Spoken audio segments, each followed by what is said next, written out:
আসসালামু আলাইকুম ভিউয়ার্স, কি অবস্থা সবার, কেমন আছেন? আশা করি সবাই ভালো আছেন। আমি অনেক ভালো আছি। আজকে আমরা যাব নবীনগর সেনা শপিং কমপ্লেক্সের ভিডিও বানাতে। বাসা থেকে বের হতেও দেরি হয়ে গেল, কারণ বাইরে অনেক বৃষ্টি পড়ছিল। তাই বাসার সামনে থেকে আমরা রিক্সায় উঠে পড়লাম। আমাদের বাসা থেকে নবীনগর যেতে সর্বোচ্চ 10 মিনিট সময় লাগে। তো আমরা নবীনগর চলে আসলাম। রিক্সাওয়ালা মামাকে ভাড়াটা দিয়ে দিলাম। বাইরে হালকা হালকা বৃষ্টি পড়ছিল, এদিকে দিয়ে কাঁচা দিয়ে হাঁটতেছে। তো আমি তাই দেখে আসছি। তারপরে আমরা ফ্লাইওভারে উঠে পড়লাম। আসলে ফ্লাইওভারটা অনেক সুন্দর।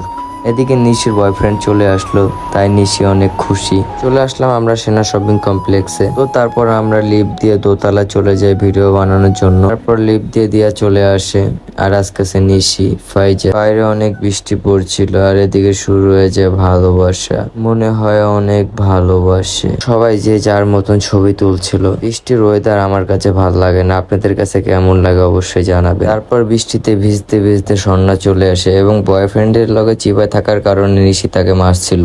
এদিকে দিয়া বলছিল, কিরে বান্ধবী, আমাদের সাথে ঘুরতে আসার কথা বলে কেন বয়ফ্রেন্ডের নিয়ে চিপা যাস? আর কি সময় পাস না? আমাদের বয়ফ্রেন্ডও নাই, আমাদের চিপাও নাই, আমাদের লাইফটা চিল আর চিল। তারপরে বৃষ্টিতে ভিজে ভিজে দিয়াও একটি রোমান্টিক ভিডিও বানিয়ে নিল। তার সাথে সাথে আমিও দিয়ার সাথে একটি ভিডিও বানিয়ে নিলাম।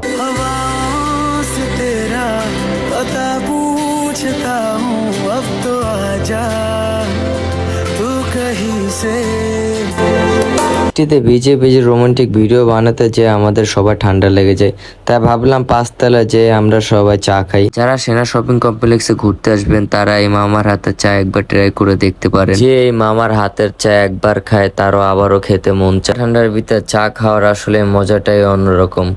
আমরা সবাই চিজ করে সবাই চা খাওয়া শুরু করে দিলাম।